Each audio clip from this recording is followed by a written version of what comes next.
Because the last episode, obviously, we talked about the franchise of Star Wars, which is pretty near and dear to us. Hence why we talked about it. Because I wouldn't talk about anything else if it wasn't near and dear to us, even though I kind of ended it on a really sour note. It kind of made me think about wanting to do this episode where, um, what is it, like the last 5 years? We've seen a lot of franchises kind of go belly up.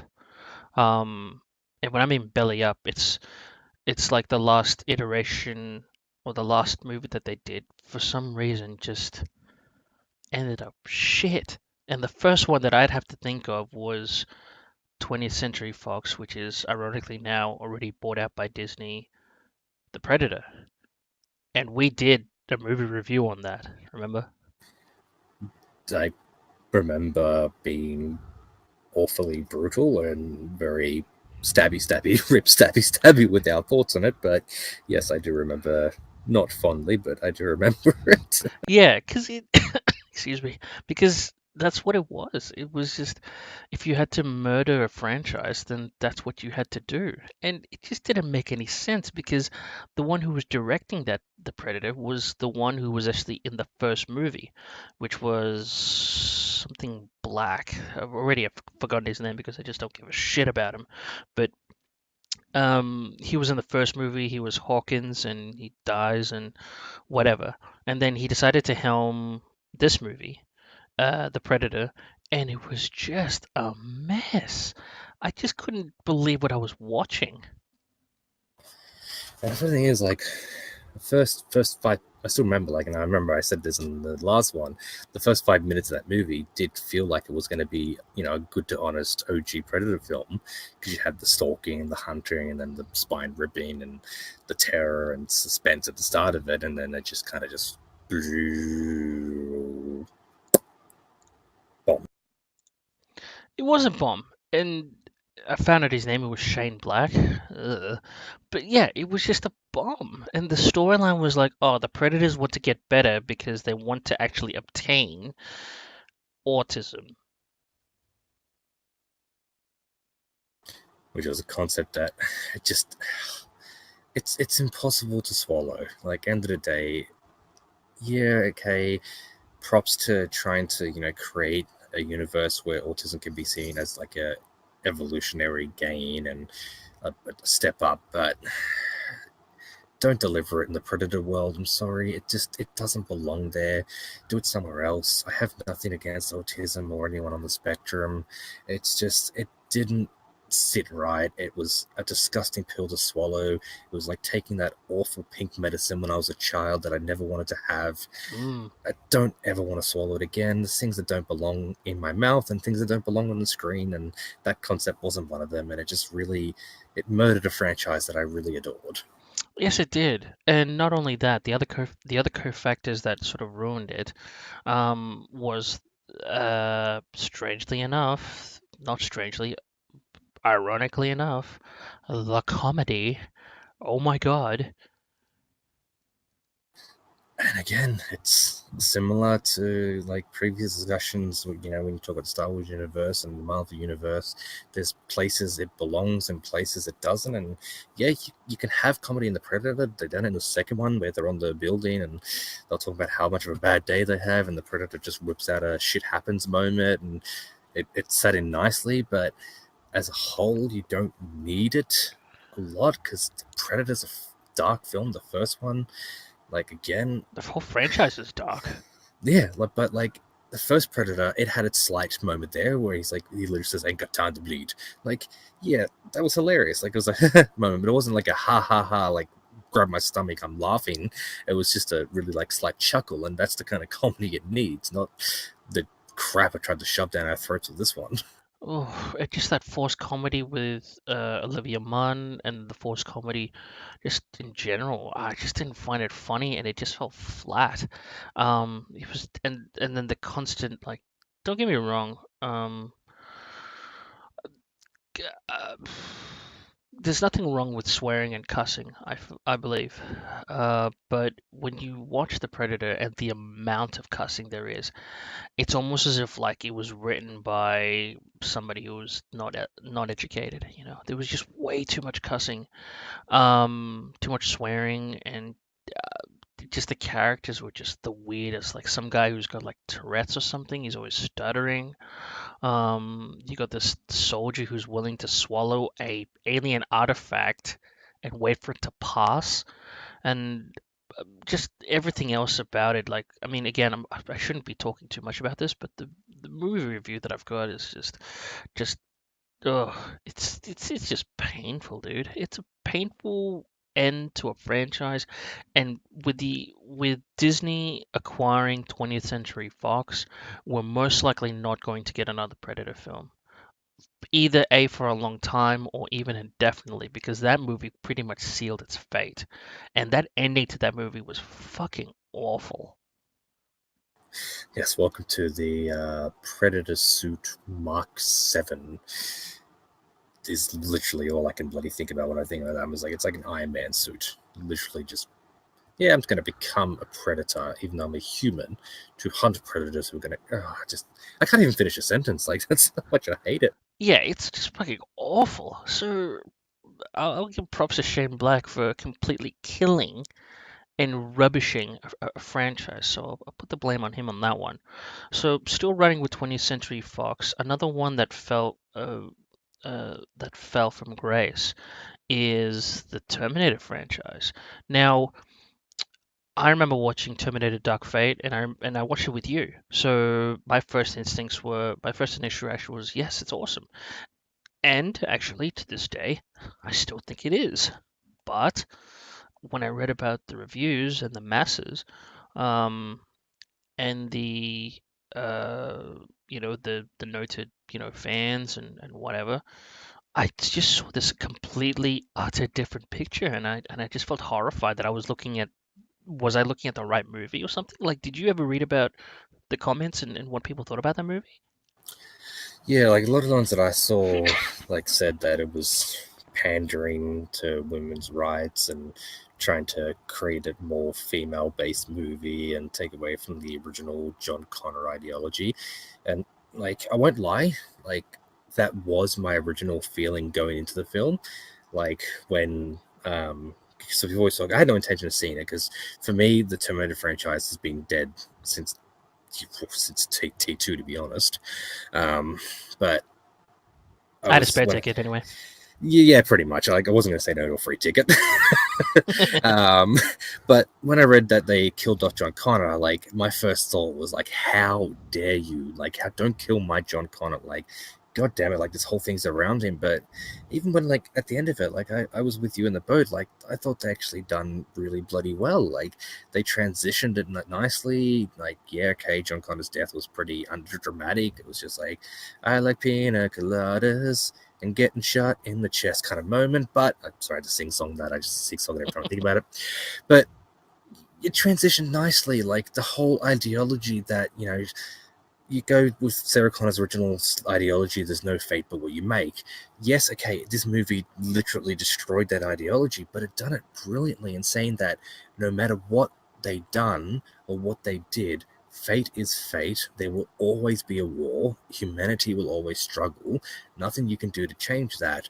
But the timeline will always change. And I thought, I honestly didn't hate it. I enjoyed it.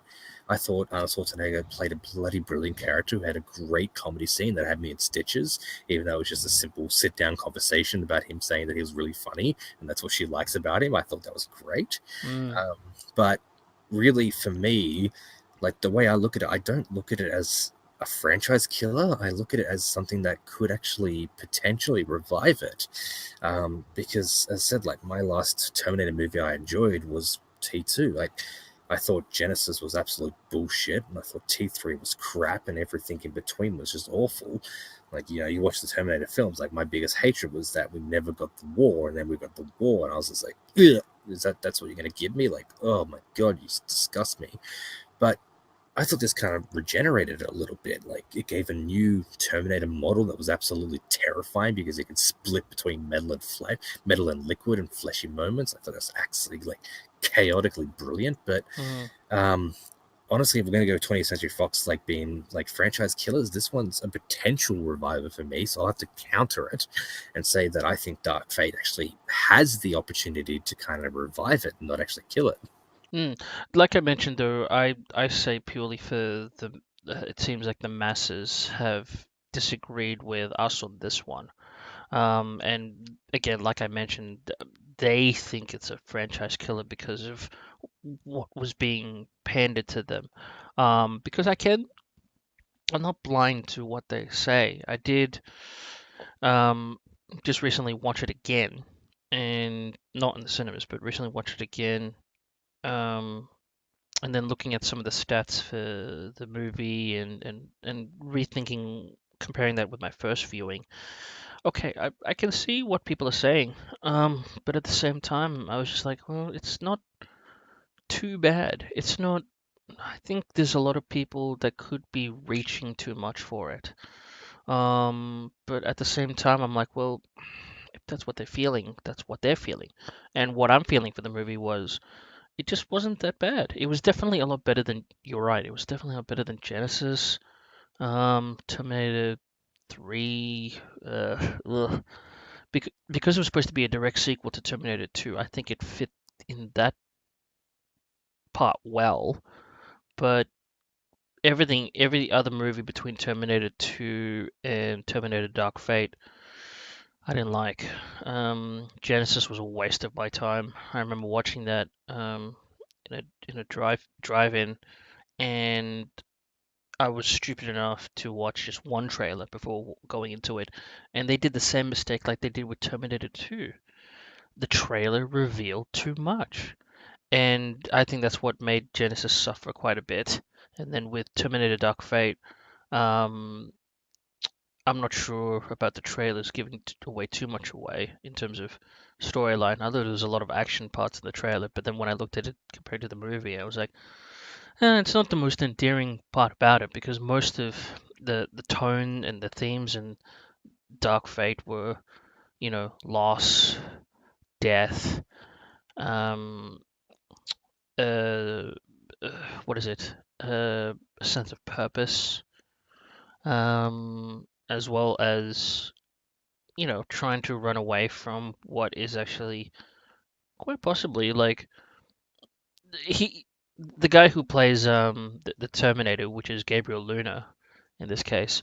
I thought he did an amazing job as the Terminator that was hunting them. It's up there with the T1000, and then up there with the original T800, which is Arnold. So I was pretty. I wouldn't say pretty scared, but I did get like a couple of tingles in my back where there was stuff that he was doing that was just out of this world. Exactly what you were saying. Liquid metal, making duplicates of himself, um, and just this unrelenting force of unnature, unnature. Um, that was just this killing machine. The definition of what James Cameron had done for the first movie. So, excuse me. So, yeah, I'm not really thinking it as a franchise killer, but I only say that the masses think that. So, I actually do want to see another Terminator film. It'd be nice. But if this was the last one, then I guess that should be it then, because I don't know if even Arnold Schwarzenegger's got another one in him. I don't know. But seeing Linda Hamilton there, it was great. But at the same time, it's another one of those films where you can definitely notice that it's a changing of the guard, and you have the young little I believe the girl who was Natalia Reyes, who played again, spoilers, the new sort of John Connor in this particular world, or the future that was going to come. It was a diverse woman of a Spanish nature. which kind of like really, like, again with the Hispanic background, like it served, like I thought it served really nicely because, you know, you think about where they are in the world and what they're fighting. You think how Hispanic freedom fighters have always been fighting. I think the way they had them delivered it really well because I remember that scene where they showed Mackenzie Davis' character Grace when she's coming in with the resistance fighters, and it's only a small band of them, and they land, and then like the Rev Nines pop down and start slaughtering them all. Like that had that really cool kind of like freedom fighter feel to it, where it's like a very small unit designed for big impact, and then you know you see when they're getting attacked, the other freedom fighters kind of pop up out of nowhere, like they've been very well hidden, waiting to be like a support if needed. So like that delivered nicely to me, and it was a changing the guard film, but it's one that you know was actually done nicely. It didn't really kind of spit too much on it because they could have really, as I said, like John Connor's death scene, yeah, it was kind of rushed and really quickly done, but I don't think it was disrespectful to the character as a whole. So they done it really nicely, and they didn't put crap on him for the whole film. Yeah, they had, you know, Linda Hamilton's Sarah Connor character like consistently bringing up, you know, with my son, with my son, with my son, but it played really well into the overall reveal that, you know, time is fluid and things change, and you know, wings of a butterfly kind of feeling, and overall it delivered it nicely. So yeah, masses, you might be pissed off now, but let's not also forget there are tons of films out there that the masses hated that are now actually classics. So who knows, in a few years time people may have a new view on this, and if we do see another Terminator film, yeah, cool, but if this is the last one, I feel like we've actually ended on a good note. Exactly. The other thing as well is just probably going a little bit meta here. What you said about Linda Hamilton and Sarah Connor and the way that she is in this movie. I I heard I read and heard some people's thoughts about the movie and how they thought, Linda Hamilton was wasted and they didn't like her attitude. I'm like, well, incorrect. I think they forget that this is a woman who had a very clear mission. That mission was to, keep her son from harm's way. He was the savior of mankind. That's a big burden. And it was proven to her you know, um, by Kyle Reese and then the second Terminator showing up in Terminator 2 to protect him from the T-1000.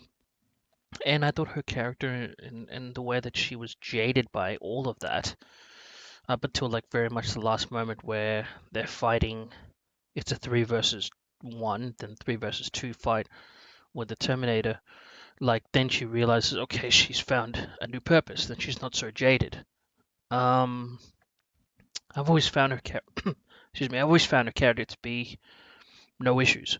The only character that I thought that had massive issues in this film was Mackenzie Davis's character.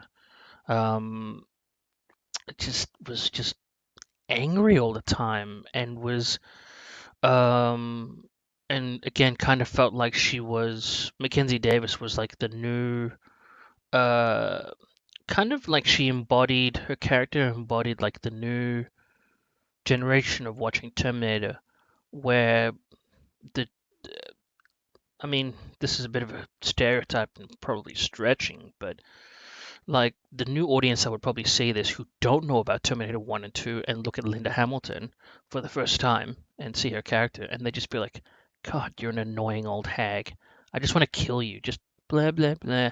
Wham about your son. Like, nobody gives a shit. If you're not useful to us, then fuck off. Like, that's kind of how I felt her character was sort of based on in terms of like the new generation looking at these OG characters. And in a sense, one side I thought, okay, it kind of makes sense, not on those reasons, but like that character from the story doesn't really care about Lena Hamilton. Sure, whatever, because she only thinks about her world, her timeline.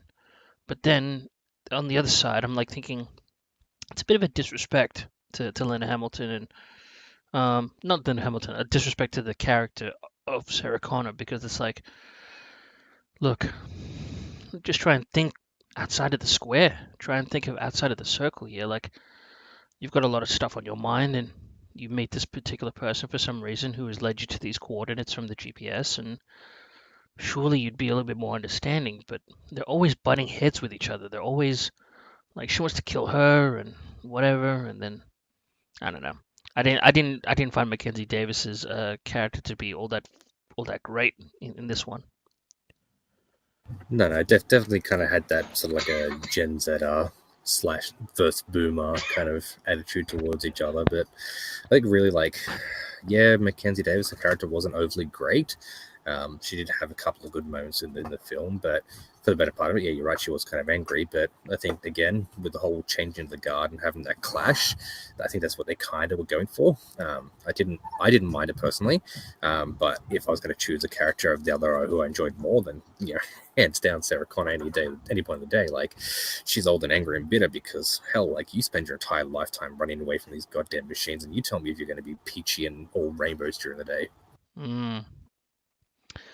So that means that for us, I think on grains on this one, yeah, I don't think it's a killer, but based on the masses, it feels like the Terminator franchise. Again, I don't know if they're going to be making another one. If they do, I don't know, because considering that I'm just looking at the numbers here, it it does say that they did make profit, but I don't think it was the profit that they wanted. I thought maybe more, but it wasn't a big margin. No, I guess in the day, if you've made surplus, you've done okay. You don't have to make massive surplus, but hell, if you're making surplus, you've done all right in my eyes. Hmm. If there was another franchise that I'd have to say, hmm, that would probably lump into this into what we were talking about, I'd Oh have to no, not my say, baby. what, Aliens? Yeah, I love my aliens.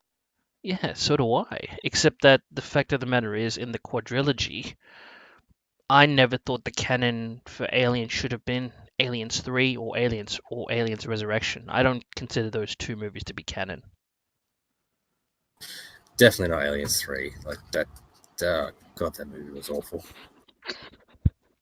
But we're also talking about the last two that came out, which we have heard nothing from, which was what was it, Covenant, and then something else. Oh, but oh god, what was it? What was the Prometheus. first one? Yeah, Prometheus. So I don't think we're going to get any more. No, no, it's a tragedy. It's a this is a tragedy. Like this was a franchise that I mean I've built a lot of my life around this franchise. Like um bit of a personal reveal. But I've always said to my wife that when the day that we're blessed with the child, that if she wants to do a gender reveal, I have to do it my way because I'm one who doesn't want to know the gender of my child. I like to be surprised, but she wants to know, so I'm like, okay, well, if we want to know, we're going to do it my way. And for my entire life, I've always said if I'm ever going to do a gender reveal, it is going to be a chest burster cake. Always was going to be a chest burster cake. So these two movies make it so hard to make that enjoyable. But goddamn, I'm still going to do that chest burger cake. It's going to happen. That's twisted, but I like where your head's at. Still twisted, but Hey, don't you dare judge me. well, it's twisted because it's inventive. But like, would you really want to surprise your wife with like a chest burster cake? It's a mayo. Wah! Hey, surprise! But the thing is, hopefully nobody that knows me personally. Oh, a few people do listen to this, so hopefully you forget when the time comes, but I do not intend to tell my guests that the actual cake is actually a chest burster. So it's going to be hilarious because I'm going to tell everybody to gather around and I'm actually going to have spring loaded mechanism inside it and it's actually going to come out with the actual chest burster. So it is going to be a great moment for me because no one is going to be aware of it. Oh, you better record that. Oh, I have all the intent to. I have all the intents to. So, with how twisted of an idea that is, it didn't really resonate for the last two movies, which was Prometheus and Alien Covenant. It just wasn't. I think this one probably hurts a little bit more because the directors was the original guy. It was Ridley Scott. Yeah, it's like this is like this kind of same base where it's like apologies for going dark, but I'm already, you know what, I'm going down dark tunnel anyway. But Mm, this is similar to like a mother who kills her own child. Like you try to ask the question, why did you do it? Like, Ridley, why did you kill your baby? Why did you do that? mm. It's a, it's a, yeah, that's a strong analogy, but it's not. I don't see anything wrong with not say comparing it, but putting it in that context because when I remember watching Prometheus, I didn't think too badly of it. I remember it wasn't bad. It wasn't that great, but it was okay, right? And then when I watched Alien Covenant, oh God, what an absolute just rubbish, total rubbish. You know, okay, like Prometheus, like first time I watched it, like it intrigued me, like because I remember like Ridley Scott saying, you know, be patient. This is an origin story. It's you're not going to get everything in the first go. And I was like, okay, cool, I understand that. So like, I didn't expect to see too much of the actual alien race. The lead up, the hints were there. You know, you had a chest burster, you had a face hugger at the end, like a gigantic face hugger, but he was there. But yeah, then Covenant just kind of just spat in our face with how it wrapped things up and explained the actual origin, which sucked. And just the scenarios that Covenant had covered. When I say scenarios, like just some of the really stupid dialogue, where what is it, David or whatever, that him meeting that other David, and then him telling that one guy, the captain, is like when the egg opens and he goes, "Oh my God, look inside, it's beautiful. You'll get a great surprise." And then the facehugger gets him, and I'm like, "Oh, what a fucking dumbass." And then it just made it even more weirder when the offspring comes up, and then David is like trying to treat it as a pet. Like you remember how he makes it like he holds his hands up, and the alien mimics him by putting its both hands up, and I'm like, what is this? I'm like, oh God, what is this bullshit? It's like watching the most annoying chihuahua owner in the world show you their pet. I just didn't understand that. I'm like, well, I mean, of course I understood it, but it just looks so comical. I was just like, okay, yeah, no. I was just Take a breath. yeah, it was pretty much it was an exasperating moment. Um, the and then that scenario of that woman getting trapped, like slipping on blood, and just man, there was a lot of things wrong with that film, like for real.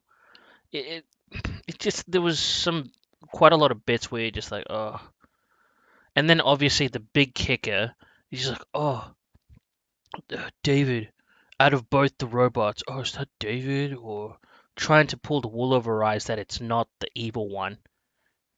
I already knew it was the evil one, for sure. The one that made it back onto the ship. It's like, am I talking to David or am I talking to David? I think were they both David? I can't remember. Good question, actually. I gotta I gotta check this cast. Like, David and Walter. okay, there you go. So I think yeah, David was the bad one. Walter's the newer model. So again, as I was saying, after their supposed fight, um, I just knew that it was David. It couldn't have been Walter. No way. No, because Walter definitely didn't seem like throughout the film like he had a very sort of like calm, gentle kind of nature to him. So you wouldn't really see him being that kind of individual to be able to actually survive a hand to hand. And like you've got David, who apparently just like wiped out all the bloody creators with a bloody biological weapon, and is bitter about creating this life. So yeah, hands down, this guy's probably going to kick your ass if you try and have a go at him. Yeah, but in terms of that reveal or the reveal at the end, I wasn't surprised. I'm just like, oh, of course it's David. Of course he's going to kill the survivors and go on his twisted alien project crap. Ugh. And we still didn't get anywhere near LV-426. No, which still doesn't make any sense, considering that they left LV-426. Uh, yeah, from the first film, right? As in, like from the first, like from Prometheus. Prometheus, they were on LV-426, weren't they? I'll have to double check that one. Because of the space jockeys. Because I know that the second one they're on LV-226. The fact that we don't know is just testament of how much we just don't give a shit about these two movies. Yeah, I had to give it another rewatch, but even like in the actual synopsis, that's actually mentioned LV-426. So, not too sure. Mm. Either way, though, I think out of the positives out of this, don't get me wrong, Fassbender gave a great um, take on both the characters. The whole flute thing was fucking weird, though. Which one, sorry? The whole scene about Oh, yes, the follow flute my and the music. fingering. Follow my fingering. Oh my god. Oh Wow, my blanked on that one. god. Yeah, I remember in the movies and just hearing so many people laugh. It's I just mean, what else can you do? just weird fucking dialogue. But again, the acting was pretty good, except for just some of the stupid scenarios. I still give credit to Catherine. I think. Wait. I think. Wait. Did you see this with me, or were you somewhere else? No, I saw this separately to you because I went and saw it with the wife. Ah. Oh no. I remember who I saw it with. I forgot. So, because I'm pretty damn sure I remember talking to you about this, and the two people that we both liked was Catherine Waterston, which was the one who, was fucking badass, dude. Like she's just walking around with a gun and whooping ass and had that hair and the singlet, and she kind of reminded me of Ripley, which was awesome. And then I remember both of us agreed on Danny McBride. Oh yes, good old Tennessee. What a great role for him, to be honest, because it showed, him being in a really serious, in a sense, it was a pretty serious role. It wasn't wackadoodle. Like he he was given good dialogue as well, but the way that he portrayed the character about his concerns for his wife, and then learning about what happened to her, and then what he has to do to survive, like yeah, that was kind of cool. Yeah, and like even at the start there, you still got like little hints of that Danny McBride humor. Like, yeah, he brought his own humor, but he was still able to bring it down to a point where you could actually respect him in the role. And same with Catherine Waterston playing Daniels. Like again, like you're stepping into big shoes to become a female protagonist in the Alien universe. Like Ripley, she's been our goddess for many decades now. So to step into those shoes, like both of them, bloody well job. Fassbender, you see him in a movie, he's going to do a brilliant job anyway. He's a damn gifted actor. But again, playing two separate androids, one hell bent on creating life and destroying everything else, and one who's just learning what it is to be. Fantastic. Like the scene of him, while weird, follow my fingers and finger my holes moment was weird. It was still again brilliant job by him having to bounce back between those two different characters. So he done brilliantly. But apart from that, like my hilarity moment has to go to Franco, because I remember when I went to see it, there were a few girls in the cinema who were talking about how excited they were that James Franco was winner, and he's dead within the first 30 seconds. And I just thought, fucking, you're here to see Franco. Enjoy, guys. Yeah, he got wiped out real quick. Seriously, they should have just put him down as a bloody cameo at that stage. Well, true, but then I think they gave him full credit because they did that whole like movie and short film and whatever on YouTube and stuff about the crew. I don't know. That was weird how they handled that. What I also wanted to say about Catherine Waterson's character as Daniels was, I think this was 2017. This is before before the whole Me Too movement, before the whole like women are woke and all that shit. Like if this was supposed to be done in this day and age, at like in the modern times now, 2020 or 2019 of last year, I don't think the movie would get that kind of crap because I don't think the film really really Scott did a really good job of actually again um for this one made the female protagonist as she's not whamming, she's not pandering to women's strengths or anything like that. She literally steps up to the plate and becomes a leader and becomes um the heroine that we all thought that she should be.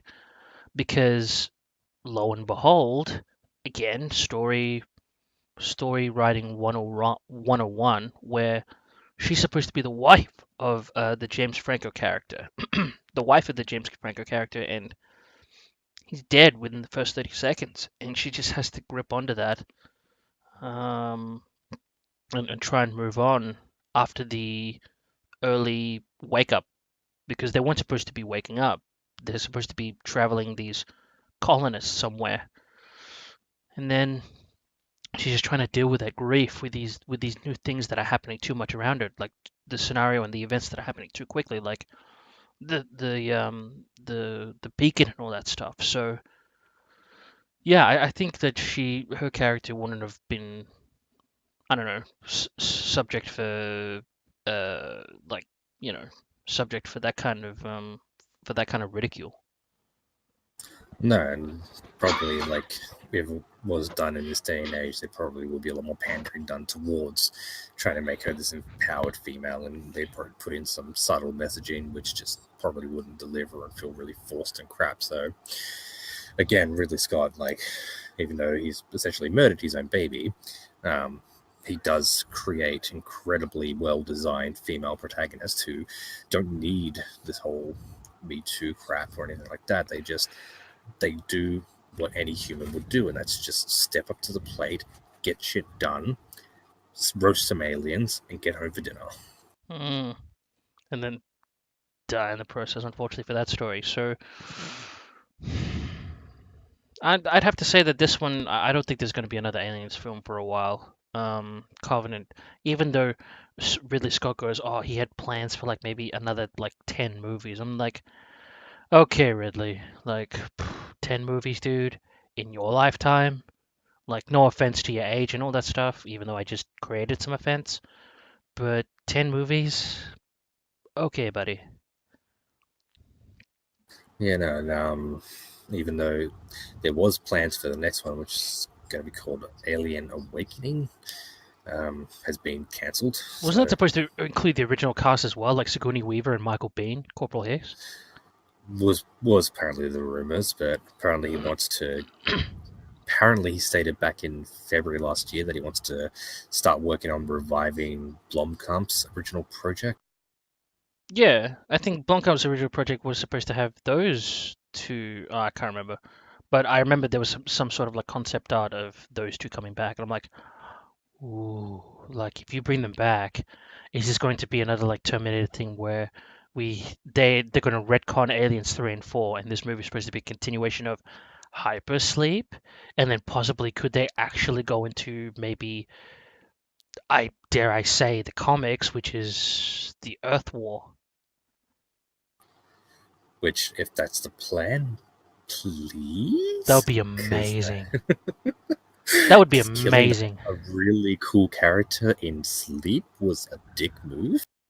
Oh yeah. Yeah, yeah, yeah. And I'm like, Aliens 3, you're rubbish. Like I can't watch Aliens 3 as well because it kills a dog with a face hugger, and that's just the and I remember watching that when I was young, and I'm like, oh, I can't watch it again, and it's just stupid, and Bishop for some reason makes a return in there. I'm like, what the fuck? So I would hope that if they were going to do something like that and then maybe transfer it down to Earth Wars, Who knows? Maybe they could maybe go from Earth Wars to Aliens versus Predator, as in, oh god, that's another franchise. Wait, we'll be there in about a few minutes, but maybe transition to Aliens versus Predator, like from there of the Earth Wars, because th- I don't know if you know this, but do you ever remember playing the Aliens versus Predator video game in the arcades where it was like 4 players and it was just a walk around beat 'em up? Yes. So I've touched base on this somewhere in one of my other videos, but I might as well just say it again. That game was supposed to coincide with a movie that they were going to come out with the same characters, um, with the Japanese girl there, Japanese Marine, and the other Marine who was supposed to be, I believe, the brother of Dutch Schaefer in the game, the one with the arm. Um, and yeah, that was supposed to have a movie to coincide with that arcade game, but it never came to fruition. Again, the what if moments. Mm. So from Aliens, I'm not paying too much attention to it, but I feel for a fact that I think that's pretty much dead because that was 20th Century Fox. Disney have got it.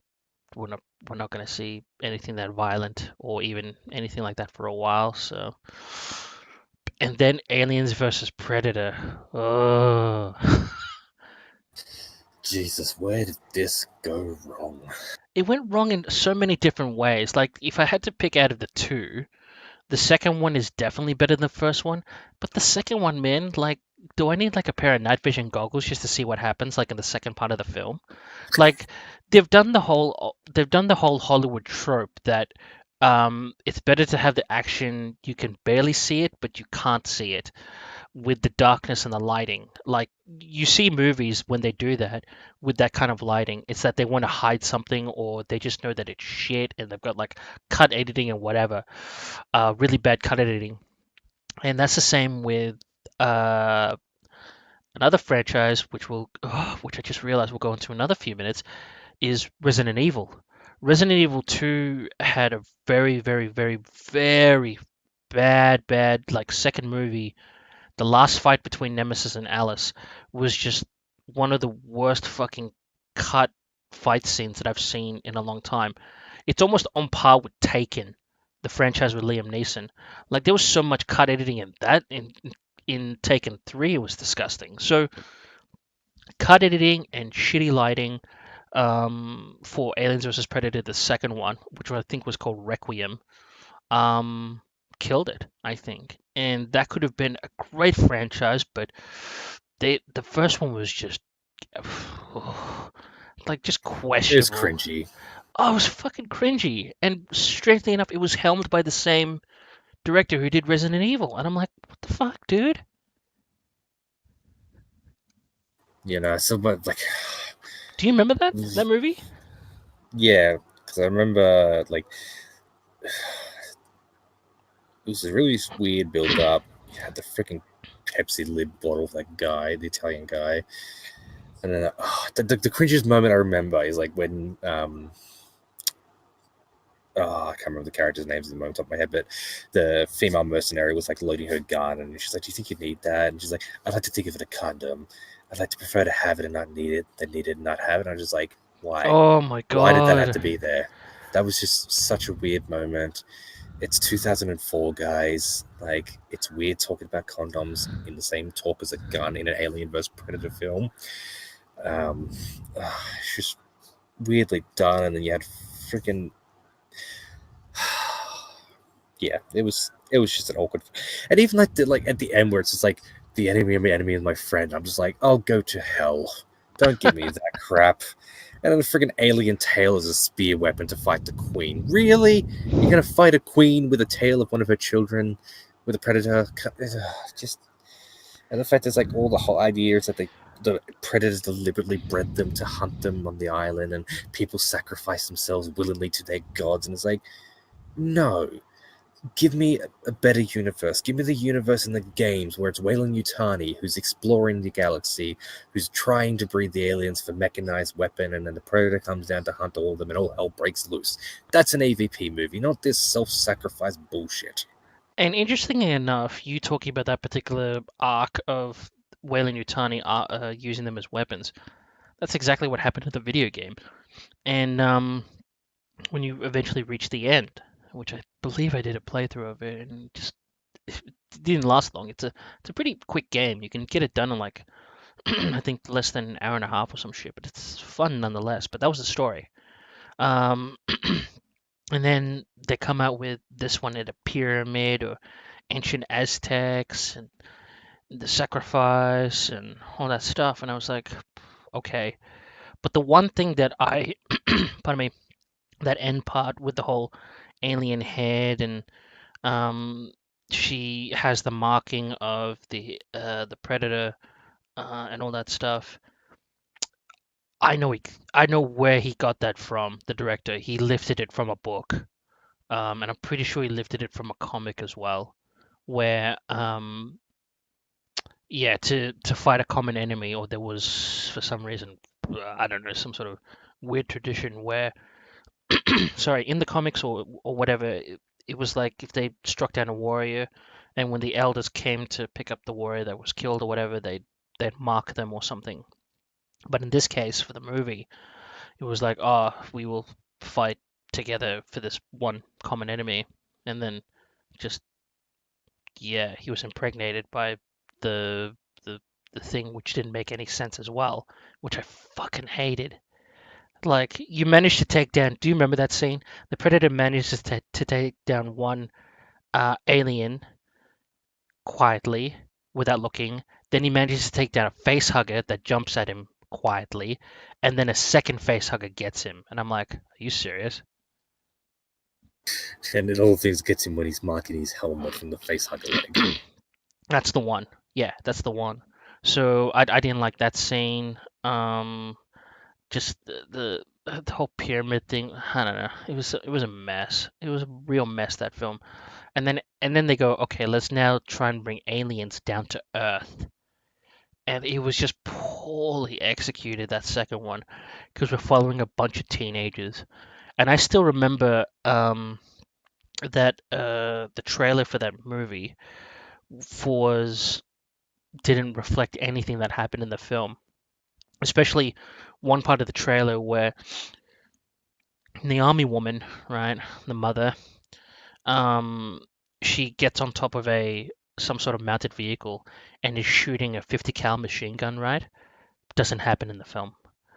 Um, and then I remember when I was watching it in the movies, um, in all my infinite wisdom, because I was quite sick at the time and I was having nah, I won't go through it, but I was quite sick at the time. But I was still aware of what I was watching. And I remember, I think it was like in the first, what, 10 minutes, and the military mom has come home and she wants to, she sees her husband, blah, blah, blah. And then in the military pack, right, that she has, the kid finds night vision goggles. I'm like, no, this doesn't make any sense. No military personnel should be going home with military property like that, with with army property with night vision goggles. You can't just take that home. But it's going to serve them later in the movie, you see. Yeah, I know, but still, I'm just like, oh, this is bullshit, dude. There's no world the army would let you take that home. That should be No, still in the armory. exactly right. And that's the thing, though, like, the thing that peeved me off, apart from, like, the fact of, like, where am I, who am I, where am I seeing, who's that? Is that you, Stephen? You over there, Stephen? Apart from all that in the film, was the fact that, like, Requiem was supposed to basically take place pretty much immediately after the first one, because you got the Predator who was impregnated, you get the pred alien pop out in the chest burst, takes over the ship, goes to Earth and whatnot. But why is there no reference to past characters? Like, you had Sanaa Lathan playing Alexa Woods in the last one, and she got the mark Yes, from the Elder Predator.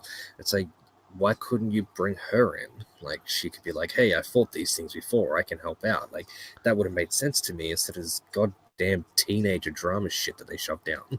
but because it kind of felt like it was like episode, like Star Wars episode 7 and 8. It literally happens after Requiem. Literally happens after the first movie.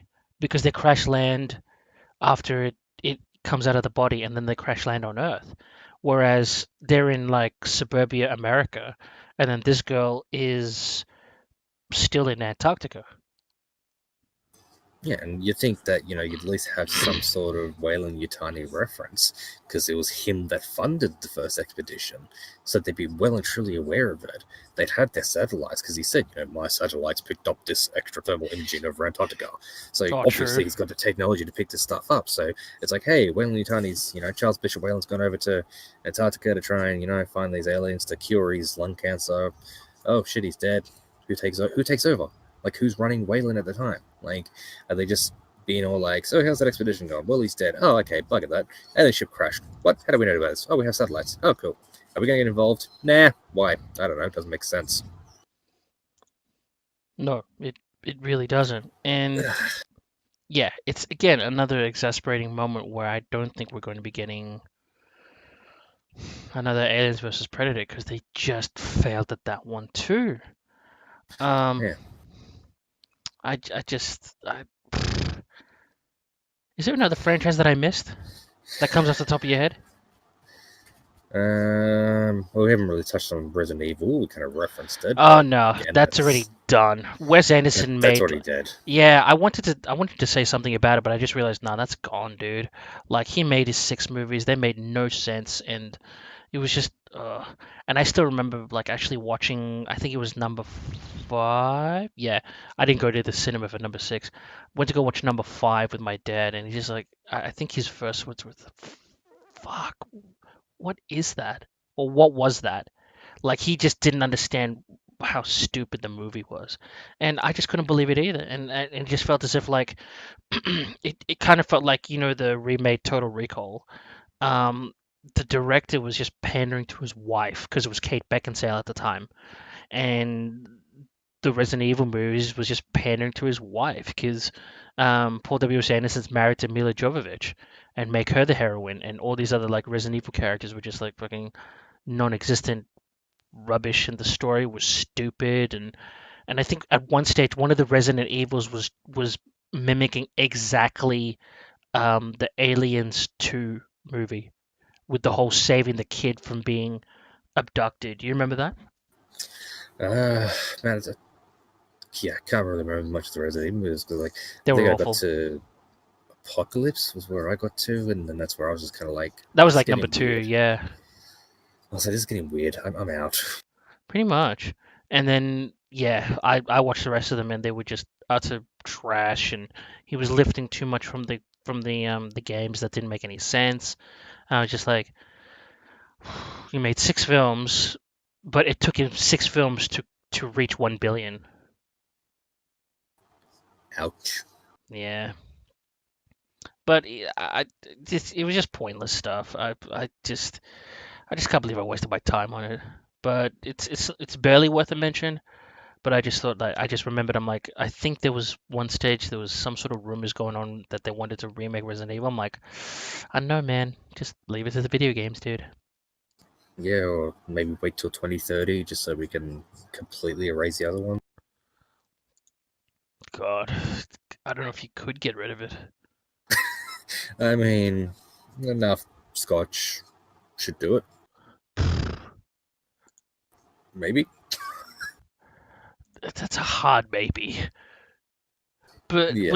was there another franchise that you sort of had that sort of you think has died? Because I'm pretty sure there's plenty more. But stupidly enough, I didn't obviously note it down. I just remember like just thinking, the ones that I really liked have just crashed and burned.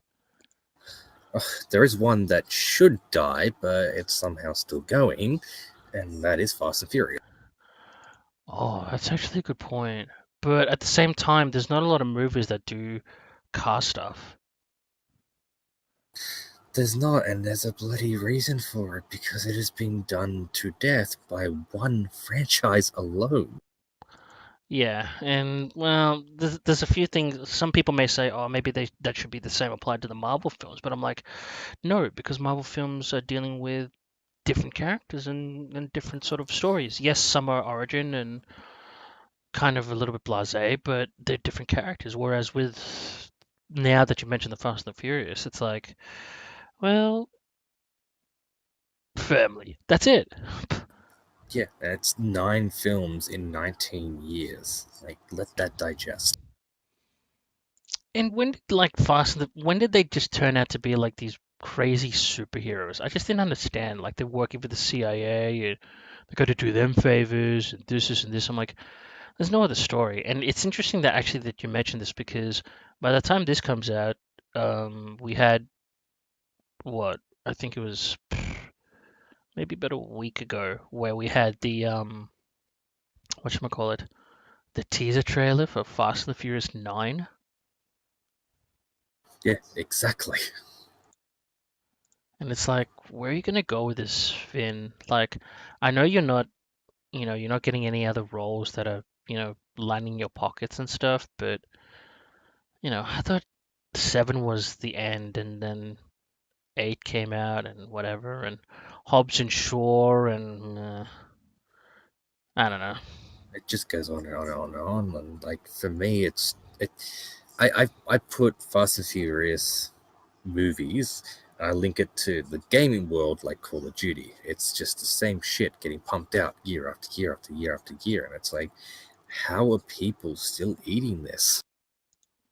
It's the masses, but at the same time, it's more of it's again different. It's like when they did, I mean, Blade Runner, Blade Runner back in 2017. It's like people want something sort of fresh and new, but at the same time, it's got to be part of like kind of like a franchise where it's a continuation. Like I don't know, I could be reaching here, but Blade Runner I thought was awesome, 2049. So I was hoping that they can make a new one, but I don't know if Harrison Ford would want to reprise his role. Like he's getting old. If there was going to be possible, like maybe birth of new franchises, maybe Baby Driver. I don't know, like maybe something different. I don't know. Maybe like, yeah, Baby Driver is a good example. Like, haven't had a chance to see it myself, but heard some good things. But yeah, just need something different. Um, I think pumping out similar things over and over and over time again is just getting kind of just droll and dreary. Like Um, Jumanji. like Jumanji. I haven't seen the new one, but the one before, the first one with The Rock and Jack Black, I was entertained. Like, it wasn't Hmm. mind blowing. It wasn't something I will go home and tell the family about. But I enjoyed it. I had some humor in there. Like The Rock again, still as a show. Jack Black backs up nicely. Was really nicely done. The story made sense. So they did story 101. So good job, guys. But yeah, I wasn't overly sold on the whole concept of a video game Jumanji, but they delivered it nicely. So I think, really, I think this Jumanji should be the last one and leave it alone for a while because then you just kind of beating a dead horse. Um, but Because it is actually a yeah, trilogy now that you mention it. exactly. So leave that as it is. I think 2020 and beyond, I think war films are really going to start picking up again. Um, I wonder why. yeah, well, I mean, look at 1917. Look how many bloody award nominations it's got. It's barely even been out. So, For um, us, but it was already yeah. released like a month ago Mm. for Um, America. but yeah, Dunkirk before that was outstanding. So I think war films are going to really pick up and they're going to do really well. But franchises, it's hard to see which ones are going to really survive from here because all the classics are kind of either dying or killing themselves, to be honest. And that's where it truly is like a fall from grace because standalone movies, there's definitely nothing wrong with that. But I think a lot of people love things when they are continued. Like another example is going to be Birds of Prey, the Emancipation. Is it the Emancipation of Harley Quinn or something? And that's supposed to be a direct sequel to Suicide Squad. Um, again, I think a lot of people just want to see some sort of continuity with stories and then see where the characters go. Standalone films do have obviously have its place in cinema, um, but I think a lot of people are still wanting that. I know I kind of want that in terms of like some movies that I like. I think the John Wick franchise is definitely one of them. Um, yeah. Again, I don't know what other franchises I could say that off the top of my head that are successful at the moment. Probably that's another episode. But um, with all that we've mentioned, and possibly there's more that we've definitely missed out. It's oh, actually no, that's not a fall from grace. I was about to say Ghostbusters. Ooh, I'll wait until I see the new one because I did not see the reboot. I have stayed away from it. Hmm. Ironically, my wife actually watched it, tried to watch it, and she couldn't even buy into it. So that's up to me. If my wife can't finish a movie, I'm not even going to touch on it. So I'll definitely give the new one a shot because the fact that they're bringing the old cast into it, but it's still going to be like sort of like a changing of the guard film. I mean, Mm. who knows? The young kids that are going to be playing in it. I can't remember his name. Young guy from Stranger Things. He's done bloody fantastic. So like he was great in it. He's actually recently found out he'd done a guest appearance on Supernatural. So he's getting out there. So I have a lot of hope in him. So he's young, but he's talented. So who knows? Ghostbusters may actually get a bit of a revival, but I wouldn't. I would err on the side of caution. I would say, maybe do this one, wait a couple of years, let the guys grow up a bit, and then maybe do a follow up down the line. Who knows? But don't, don't, don't Star Wars it. Just relax. Just take it easy. Give it some time. Move on with it. Mm. That's actually a really good point. Um, because I still really like that trailer though. Like that trailer like had all sorts of hype onto it, like especially the music and the way that he's driving the car in the field. I'm just like, ooh. Plus they discover the side seat and I'm like, oh, this would be good to come back to. And obviously introducing a new generation to the Ghostbusters franchise. I'm like, okay, considering that I did watch the all-female Ghostbusters and I have to say it wasn't bad, it wasn't good. It was okay. And I know I've said that particular phrase before, but it's just, yeah, it didn't, it definitely felt pandering to, if we can have like an all male cast and just make them all female. And then so, yeah, it was very pandering. That don't me get wrong. I'll give it a chance eventually, but it's something I'm not rushing. Oh, yeah, yeah, don't rush. I'll give it maybe 5 years. Oh damn. um, Um, but there is actually one oh I don't even actually know. oh, That's good. dude, Independence Day. Oh damn, that killed itself. Dude, Resurgence was fucking trash. Probably a reason why we didn't mention it. No, and for some strange reason, it just popped into my mind. I'm just like, oh God, what a fucking disappointment that was. And I can't believe I'm cussing so much, but I really liked the first Independence Day, right? Because it was campy and da da da, but it kind of had like a cool story to it. Like, there's a guy who's a hacker and he's all about the environment, and again, it wasn't forcing down the environment argument to us, but they had a history for this girl who's in the administration and blah blah blah and whatever. And then that's what I well, that's not the main reason why I like the first film. I just love the first film. Plus all the characters. Will Smith, hello. And a great one-liner. Yeah, great wine liners. But then you look at Independence Day Resurgence, and I'm like, what the fuck is this? And Jeff Goldblum, how could you sign up for this again? Hey, brother's got bills to pay, I guess. Well, because okay, true, but I mean, I don't know what they thought about this because when in terms of like test screenings, if they did, because I still remember watching Independence Day Resurgence, whatever how many years ago that was, like what was like 5 years, literally 5 years ago, I think 5 years, four Yeah, maybe, yeah. and it was like the acting was just boring. Uh, the the old president gets his ass handed to him. He kills himself, and then the new president, which is Madame President, which is well, again, that was 2016. That was way before the Me Too movement and the whole women thing. Madame President unfortunately gets killed, and her security staff get killed in an underground bunker. No peace, and then just bam, bam, bam, bam, bam. They all get killed in the bunker. Um, Man, it was just some shitty acting in that. Chris Hemsworth brother was in there, and he was just hamming it up hard. And I'm like, bro, I don't believe a word you're saying. It's just stupid. And it was another changing of the guard. And even from the previous, what was it, Pullman's character, the president and his daughter's all grown up, and she's a fighter pilot. I'm like, oh. And then they had that, where they were going out to attack the ships, and their whole fleet was just these like alien modified fighters, and they all get whopped. It's like, welcome to the future, bitch. Yeah, welcome to the future of a dead movie.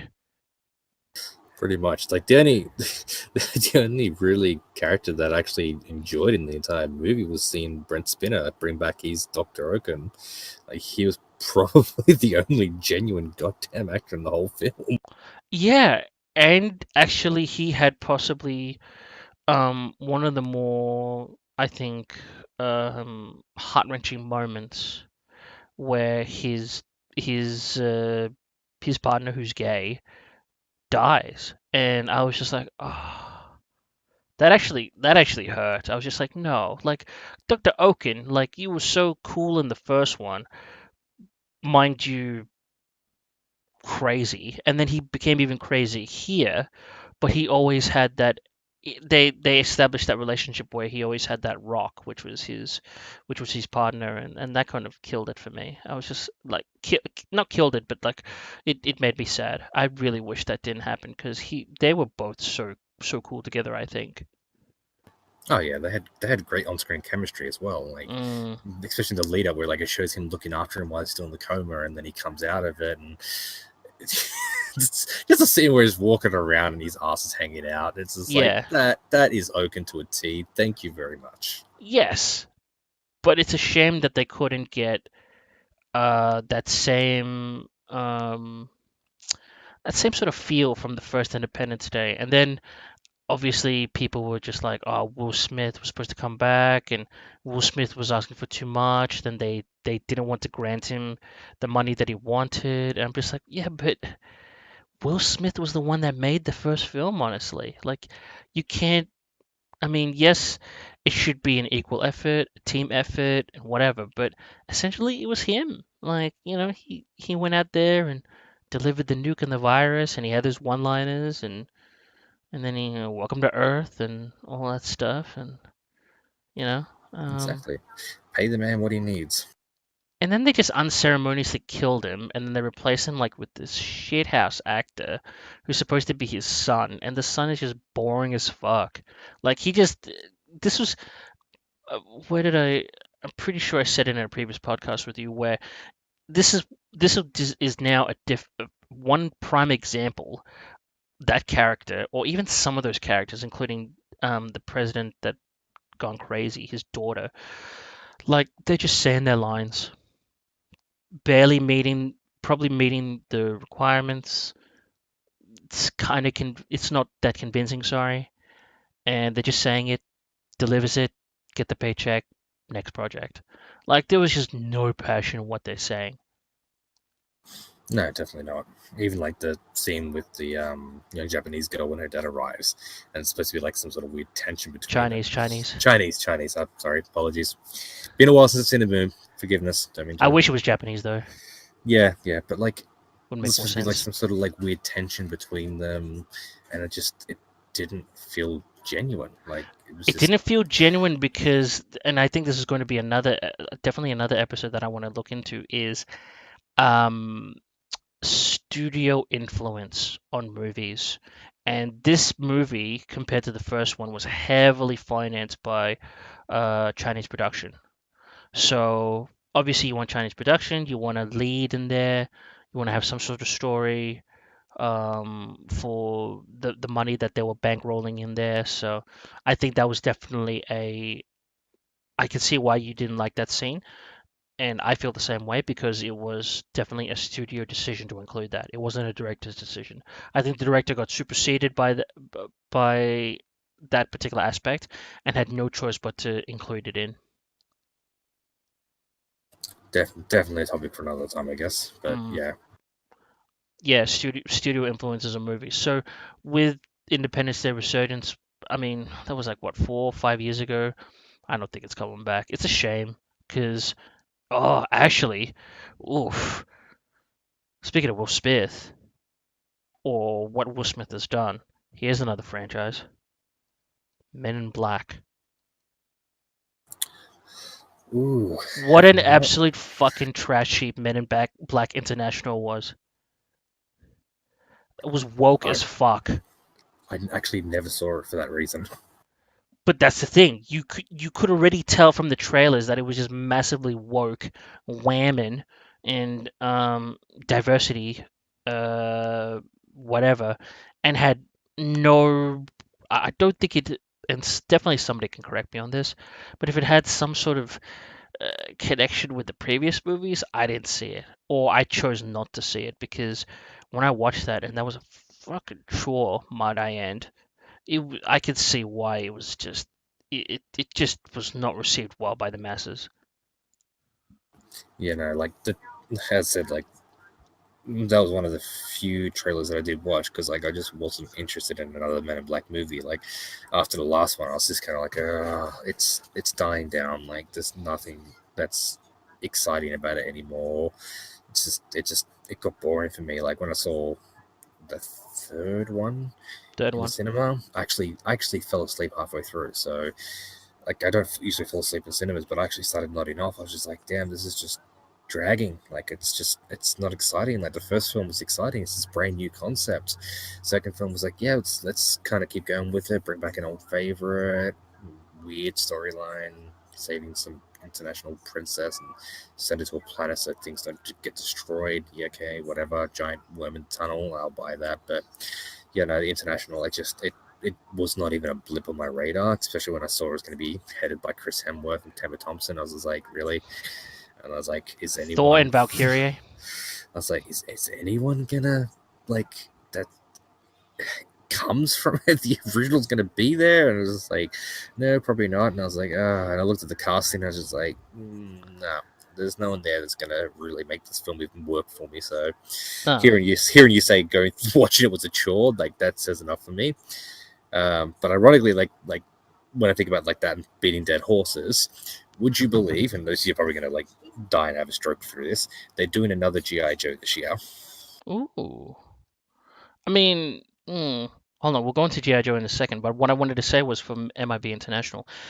2 points. One, it felt like it was kind of like nepotism, where you got Valkyrie and Thor from the Marvel movies teaming up for MIB, and then secondly, the money seems to speak a lot louder than my thoughts on it. Where they made the movie was a budget between of 94 and 110 million, but then the box office came back as 253.9 million. So they made an incredible amount of money and profit, but I just feel as if that yeah, the general masses were just like, nah, this is just woke, and I don't know how MIB got that kind of cash, considering I never. I mean, I'm just me. I never went to the movies for that either. So I remember watching the trailers, and I was just like, yeah, this is just woke, dude. I don't find this interesting at all, and whatever. But yeah. So no, I didn't know about the GI Joe film. Do you know who's anybody in there, or who's going to be coming No back, or? casting yet, but the title's been released as Ever Vigilant. Hmm. No, I didn't know too much about that. I didn't have any personal qualms with the first two movies. Um, but yeah, GI Joe is yeah. I don't know. I don't have too much feelings on it because I just wasn't really invested in the two movies. I mean, I watched them and I'm like, okay, it's kind of cool. Got some pretty wackadoodle action, but I'm like, okay, that's it. and move on. Nah. For me, it's just keep it in animation. The animation's much better. Yeah, the animation I heard was a lot better in terms of its storytelling and plus the animation, the graphics and what was in it. So, yeah, I, well, Yeah, bro. The only other thing for franchises that I can probably put on a good note is Godzilla and Kong. So MonsterVerse oh expanding. yeah, So are we supposed to that's be getting that soon? Like Godzilla versus Kong soon? yeah, I think it's aimed for November in the UK. So I completely forgot about that. That'll be who nice. knows? It'll be very nice, especially after the last one, King of Monsters, was actually I thoroughly enjoyed that. Another one I saw with you, so I'm excited to see where they go with Kong and Godzilla because fans have been dying for it. So my myself included. So be keen to see that one come out. Oh yeah, because the second Godzilla one was actually quite good, and again there was a lot of unexpected moments with some key figures dying. Again, spoilers, but at the same time, it carried on that story. So I would definitely love to see Kong and him go at it, considering that we never saw Kong in the Godzilla film where he should have been awake and he should have followed those calls, and he never followed the calls of the alien. What was it? Good. You remember the three-headed monster? I forgot his name. Goal something. Get, get, Ghidorah. Ghidorah. Ghidorah. Yeah, Ghidorah. So he never followed the calls for Ghidorah to do that monster attack, and so it's like, okay, you better explain yourself, Kong. Like, what? You don't have an inhibitor chip in your head or something, or you don't? You just didn't consider Ghidorah as the alpha, whatever it was. So Probably sitting there taking his afternoon dump and heard the call. It was like, you're not better than me. uh, it's like, yeah, I've got an octopus to eat soon. So Pretty much so. I think that's one franchise that's actually doing well, had a revival, so to speak. So especially after the 90s, 97 Godzilla, that kind of oh, really was awful. that was awful. So yeah, the MonsterVerse franchise is definitely on a positive lift. So looking forward to that, and also you've got the Kingsman universe that's growing quite nicely with a new one coming out this year as well. So a bit of a prequel backstory. So looking forward to that because I quite enjoy the Kingsman film. So I'm looking forward to that franchise growing a little bit. But they're probably the two positives I have moving forward. But I mean, it may not be the numbers that we're hoping for. I would have liked to have mentioned some more. Because I was going to say John Wick, but haven't heard anything about a John Wick 4. Other than that, like, yeah, it's better than nothing, but it just seems as if that all our favorites that we know are just gone. And I don't see anything. Actually, oh God, how can I forget? Freaking one of the franchises that's probably just ended is Bad Boys. Ah, yes, Bad Boys for Life. Oh God, I still haven't seen it. But better see it soon. But that's another franchise that came out of the woodwork, and I thought, okay, and I've already heard great things about it, so I'm definitely going to be seeing it very soon. So that can be added on. Pardon me, added to the list. Yeah, added to the positive lifts because like Positive list. first, Positive list. first first two were good. So, or actually, no, sorry, first two were outstanding. I can still quote them and still reference them with my Yeah. friends from time to time. Especially when one of my friends has a daughter, I've told them Bad Boys 2 scene we need to do when they have a date. It has to be done. I think every man has that dream of doing that scene. So um, yeah, definitely gonna give him a chance because if it's gonna be the last one, I need to wrap the trilogy up. So yeah, I Mm. think we'll put that in the bundle of positive. Yeah, definitely bundle of positives. Um, and then I mean, the negatives are pretty high. I just, I just wish that they weren't that high. I really don't because we kind of, and that would have to probably maybe we blame it on the directors for sure, but I think also we'd have to blame it on the acquisition now of Disney taking out 20th Century Fox. Like that must be in limbo right now in terms of what kind of movies will happen next, because right now and it has been for some time now, the movies have been dominated by superhero films and whatnot. So where can we get something original? And I'm not talking about original like Joker because he's DC Comics. So where can we get something that could be, you know, could something different, something not too, and I don't, and people when they tell me, if you want to look at different, go into indie films. I'm like, I don't give a shit about indie films for the moment. I just want to see something sort of like hard hitting. And actually, because you mentioned 1917, 1917 is a great example of, I think, uh, it's actually quite original. It's not something that we knew of World War One. It's in a familiar setting, but in terms of that particular story of having literally a one-shot movie following what essentially was, have you seen it yet? No, it's still, I gotta make time to see it because I'm itching at itching at the belly to get to go see it because the reviews that are coming out are just making me more and more excited. So Ooh, I it, won't say uh, anything, yeah, but like all for I'll me, say like is, yeah. Sorry, go ahead. I was just saying, just that still that idea of just one shot, start to finish, no gaps, no pauses on the guys at the whole time. Like that excites me because then it's like it's creating that environment and that kind of scene and feeling and emotion that you're there the whole way. So that's why it's really important. I need to get to go see it. Mm, it's different, but at the same time, it's I think original story from a familiar setting, and that's what makes it sort of stand apart. And I think that's why it's getting a lot of that, not just because it's just a one shot, but because story-wise, it's uh, it kind of encapsulates again sort of war at that time, especially if it's almost like less than a year before World War One was supposed to end, and this is how the fighting was. So, yeah, I think you should definitely see it. I've only seen snippets of it, but I do know the general story from what I've read, and I will watch it soon. But I don't know if I'll have the time for the movies. So, I think you should. I know you've been wanting to go see it, so definitely as soon as possible for you. For me, you know. World War One was a brutal time, and I sometimes like not. Most of the time, I actually don't like to watch those kind of films because from the texts that I've read of 1917, or the First World War of trench warfare, God, that stuff scares me.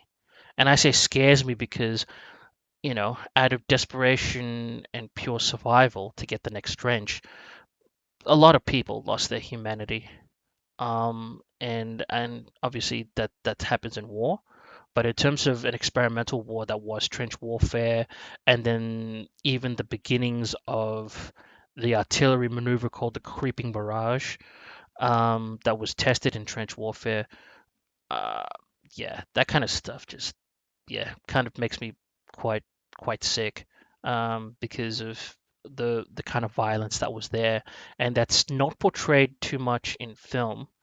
God bless people that don't want to, relive that, who are still alive from those times and would watch it. But at the same time, I think those kind of visceral images are best left to, unfortunately, the harrowing letters or the harrowing um, accounts from people who were there, but um, who only could see the aftermath of it, but were, I think, out of the rare accounts that were written about it, was not fully described. They can only describe it as an aftermath in terms of what they thought had happened instead of what they had visually seen firsthand. So, the movie, again, like I said, I heard it's great. I do want to watch it, but it's just not something that, from what I've read in past history accounts, it kind of leaves me sick to my stomach for the kind of violence that had happened.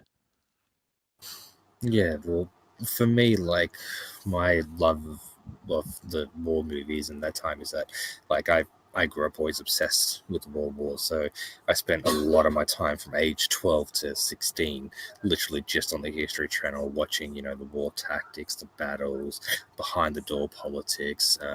More recently, I watched the Netflix series about Circle of Evil, Hitler's in a Circle, which was absolutely bloody brilliant and gave some more insight to what we don't see that happens around there. So for me, like, yeah, it was scary, it was terrifying.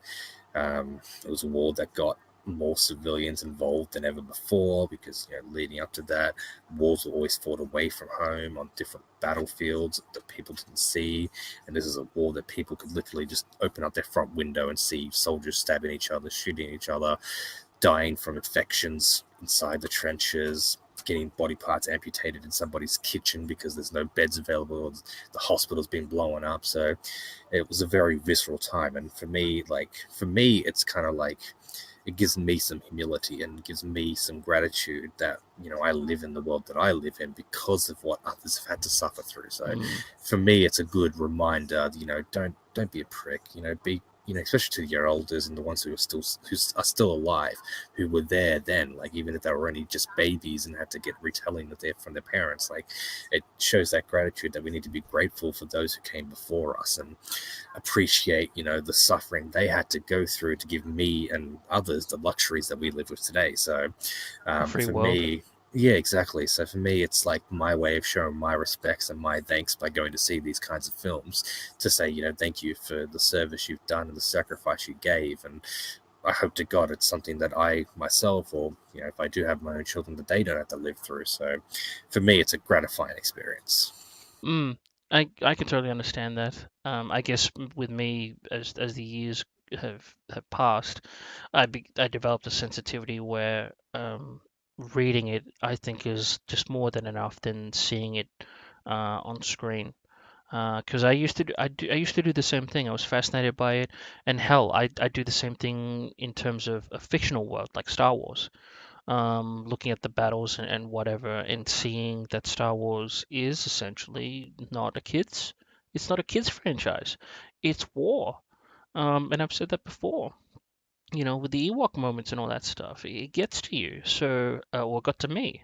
So with now coming away from science fiction and then something to real life, yeah, for me it's a bit different. I prefer to read it than see it viscerally. But I mean, I'll definitely want to see what all the hype is about, because if it is as they say it is, then it must be deserving of a watch, considering that that was the same sort of impact that Dunkirk had.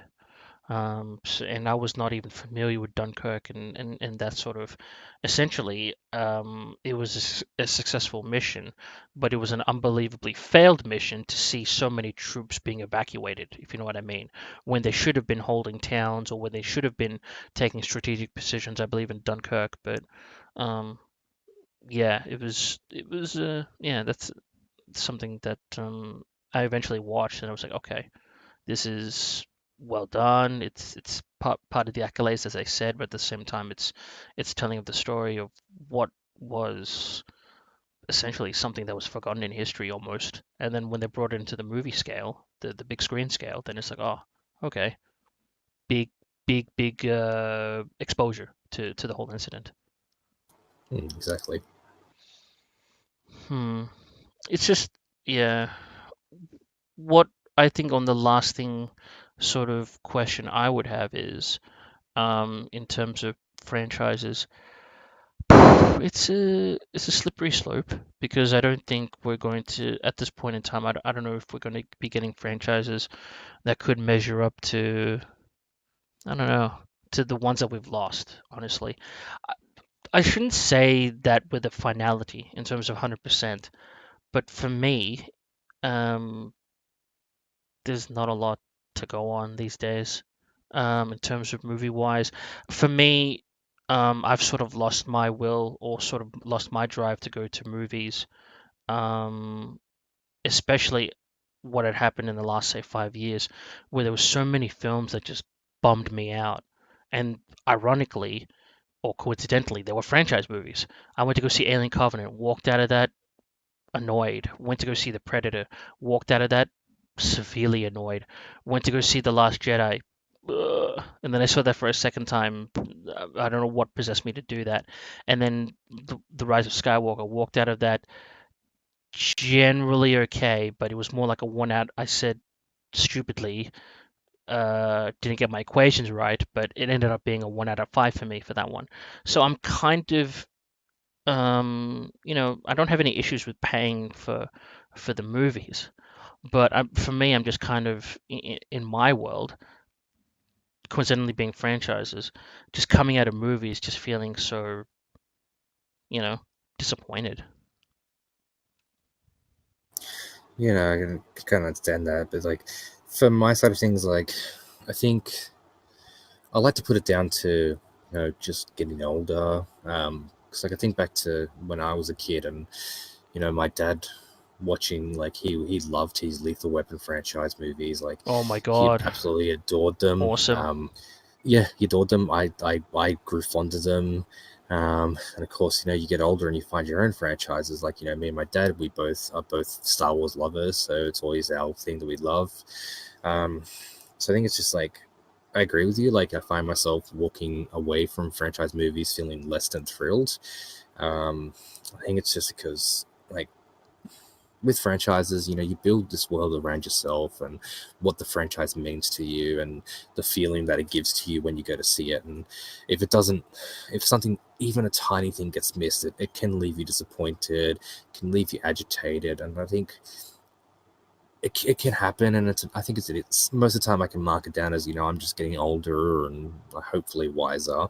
That I'm just, looking for a little bit more depth and a little bit more flavor in my movies. So yeah, franchises are probably on a bit of a downslope for me at the moment, but I'm hoping that, moving forward, maybe, if I can just go in with a bit more of a fresher mind and not hoping to get what I want, and instead maybe just enjoy the journey, it can deliver a little bit better. But I think again that, maybe something new will come along that'll breathe some new life into the franchise films for me and give me something new and exciting that I might be able to take home and say, you know what, that was actually rejuvenating. And hopefully the franchises that I love and that I appreciate, that I'm losing my love for and enjoyment of, might actually take something from the new blood and rejuvenate itself and give me something to be excited about moving forward. But again, I think just like Lethal Weapon, that I'm maybe just getting a little bit older and my tastes are changing a bit and I'm just seeking more. But who knows, I might be wrong, and only time will tell, I guess.